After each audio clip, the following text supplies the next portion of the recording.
Welcome back, everybody. I am still in Florida. I promise I didn't move here, but I'm having a great time. Today I want to show you how to make a very simple but impressive recipe. I call them Korean sweet fire chicken skewers. Let's give it a try.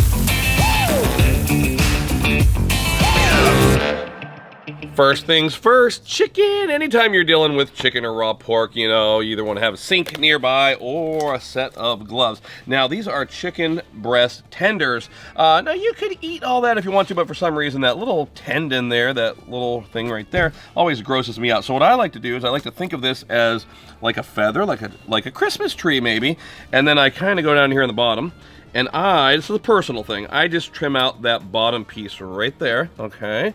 We just kind of cut it off. Then I take my skewer like this, my bamboo skewer, and I will in some way or another fashion this up through the chicken breast tender to make something that looks like a cross between a Christmas tree or a feather duster. So there we go. And I'm gonna do a few of those right here. So let's do a couple. Once again, we're gonna find that little unsightly tendon there. Just gonna cut that out of there. Some people do choose to eat those, and I just can't bring my mind off of it. I don't like them. You know, probably a little rubbery for sure. And I definitely recommend trimming those out. It only takes you a few seconds. And again, if you want to, you could go up higher. Like this one, I can see. I'll go as far as my sight can allow me to see that big old tendon. I'll cut it out of there. And then we'll go over to our skewer. And there we have a trio of chicken tender skewers. Okay, next, gonna make a little sauce to base these in. So Blackstone's brand new Korean sweet fire sauce. Love this stuff. It's hard to tell you how hot it is. You know, if you don't like hot foods, you might think it's too aggressive. But if you have a very mild palate, I guess, you might want to take it easy. So we'll pour a little bit of this out here on our plate. Delicious, looks perfect. And of course Korean, so I'm gonna go with the, you know, I love the ginger paste, right? Using the garlic paste, which is soybean oil and garlic for years, but why don't we incorporate a little bit of the ginger paste in there? Kind of just eyeballing this, going to sight. I like a lot of garlic. Blackstone Betty and I were talking about that earlier, so since I do like the garlic, we're gonna go in with extra garlic, just making a simple paste like that. And once again, I want to make a little more. We'll just go with a tiny bit more of the Korean sweet fire. Put that out like so. I'll grab my skewers, put those down in that delish, look at that, the delicious marinade. Okay, get these ready. And let's do another one here. You can use a spoon if you want to. I'm not wearing gloves anymore, so do whatever it takes. This is something you can make for one person, two people like I'm doing today, just a small personal platter. Or you could do a whole bunch of these. Maybe get a gallon Ziploc. You could trim skewers down if you want to make them shorter, or you can buy little ones. There are companies that even sell long ones that are like, you know, marshmallow roasting length. You can make super-sized ones, and you could put a ton of these chicken tenders in a big Ziploc bag with half a bottle of this, marinated overnight with the garlic paste, with the ginger paste, and then just pull them out in the morning for your 4th of July barbecue if you want to do something a little bit different. And these things pack a punch. Love them. Here we go. So those are looking good. All right, let's talk about our griddle setup. So CJ lent me his 36-inch air fryer combo here. Now the thing about the 36-inch air fryer combo, it is similar to the Pro Series in that thing produces a ton of heat. So we are on low right now. You're gonna have to know your griddle. You know, if I was doing this on a 17-inch griddle out at the beach, I'd be cranked to high. But I can definitely go a little bit lower on this griddle. And next we have our rice here.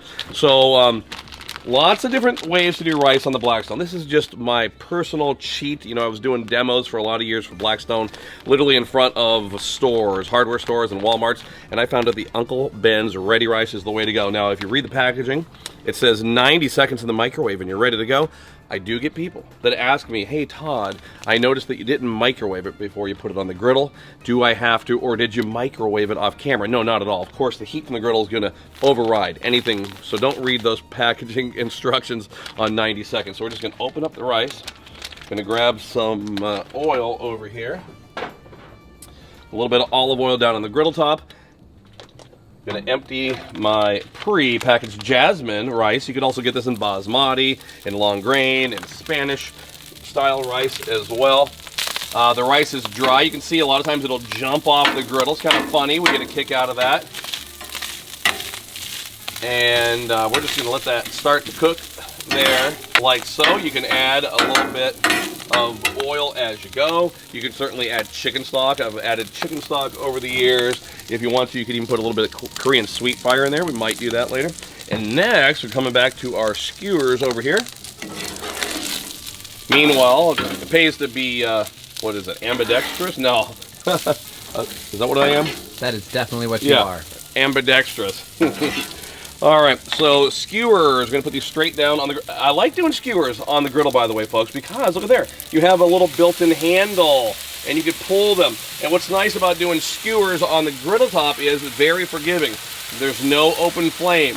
So I am not at all worried about these things catching on fire or falling down through. They are there. I can use a spatula to pull them up if I have a sugary sauce and they get stuck, but they're perfect. And you can kind of just sit there and let those things roll and roll. So back to the rice, you can already see if you get in there close, those long grains of rice, you can already see these are flavorful. Just as is, if I sprinkled a little salt on this, this would taste almost identical to any really good restaurant sticky rice that you have. So that's what we're doing here. Essentially, I do the same rice with my stir fry. We did it in a Cajun recipe the other day as well, but today we're just taking it over into the Korean sweet chili type of realm. All right, rice is looking beautiful. We're gonna let that go for a few minutes. We're gonna let our chicken cook for just another minute or so. Come over here. I've got a dirty chicken knife. We'll just kind of put that over here for now. But I got me a new one right here. Right there, Blackstone 7-inch chef's knife. Later on, we're gonna garnish with a green onion. Pick these up at the grocery store. I've learned to use shortcuts over the years, but these are a little large for garnishing, so we're just gonna try to, mince those up a little bit. And this knife is perfect for that. You can see I am not I shouldn't say experienced. I'm not a professional cutter, but let's look at the job done. These things are razor sharp right out of the package. I use green onion for this because I just like the color contrast. I mean, I suppose you might be able to use chives. But yeah, I think green onions work real nice. Put them on at the end of the dish so you don't cook out. It's very delicate, just like a chive. So you probably wouldn't want to necessarily put it in there at the beginning of the recipe, so they just kind of cook away and dissolve into nothing. So yeah, I always like to garnish with a green onion or a chive at the end, and a lime. I've been rolling the lime, and we'll slice that in two. So if we want to, we could put a little bit of fresh lime juice on there at the end. So let's go back over here and check out our skewers. Let's lift one. Actually, there we're looking. Perfect. That's exactly what I wanted. Look at that. Gorgeous, gorgeous color. Like if I was buying this at a restaurant, that would get me excited. I mean, that looks nice. See?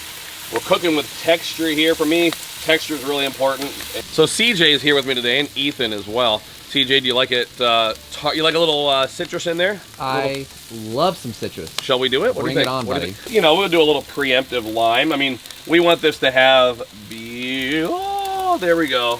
A little bit of lime, nice flavor. I mean, we could even get crazy and put a little bit in that rice as well. You are getting crazy. Yeah, so when people eat this, I want them to taste the citrus. I want them to taste the chili, taste the garlic, taste the ginger, like those 4 main flavors, nice and bold. In the skewers, we're at the point now where both sides look perfect. If you look at them, they look really good, but it's chicken. We don't want to overcook it. But the cool thing about the griddle is it is really forgiving. You don't, if within reason, if you're watching these, you don't need to worry about overcooking and getting it rubbery. You can you can err on the side of caution if you're not using a thermometer, just to make sure that internal temperature gets up there in the 165 range or so to be safe. Let's grab our rice. It's perfect. You can see that rice. Look, it's sticky. It's very sticky. It's sticky rice. Korean sticky rice, I guess. So we're going to put a little bed of it right here in the middle of this cutting board. We'll grab the rest of it like so. Just like that. Let's grab the skewers. Those look delicious if I don't say so myself. Grab a little more of that Korean sweet fire. Just kind of drizzle this around a little bit on the skewers, a little bit on the rice, a little bit on the plate like so. I'll take a little bit of salt maybe at the end, a little bit of coarse salt. Put down there as well. Again, you know, maybe not necessarily, I'm not a Korean chef, but I love black pepper. So for me, black pepper is gonna pretty much go on like everything I make. Some green onion that we minced up earlier as well. Okay, if you want to, a final hint of that lime juice, and of course, Korean, who could say no to some sesame seeds on top. Take a look at that. Now you can leave these on the skewer or you could take them off, but either way, let's give it a try. Is it Sweet Baby Ray's that always say the sauce is the boss? That's who I am, so I have to go in with a little bit of extra sauce on mine. If you wanted to, maybe you have little kids here, you know, you could just simply peel those off like that. Serve it up with some of that rice, by the way, which I'm gonna go in there for right now. Oh my goodness, I might choose to get a little more of that light. The colors, by the way, blowing my mind. You know, anybody can just put a hamburger patty on a bun with ketchup, but color, but easy.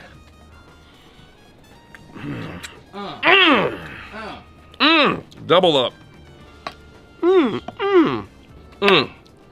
Delicious, folks. I'm plagiarizing. I'm stealing the name Korean Sweet Fire, so I call them Korean Sweet Fire chicken skewers. I can certainly do this with pork as well. But any way you slice it, these things are delicious. You can make them for a party, good for an appetizer. I mean, you're talking game day.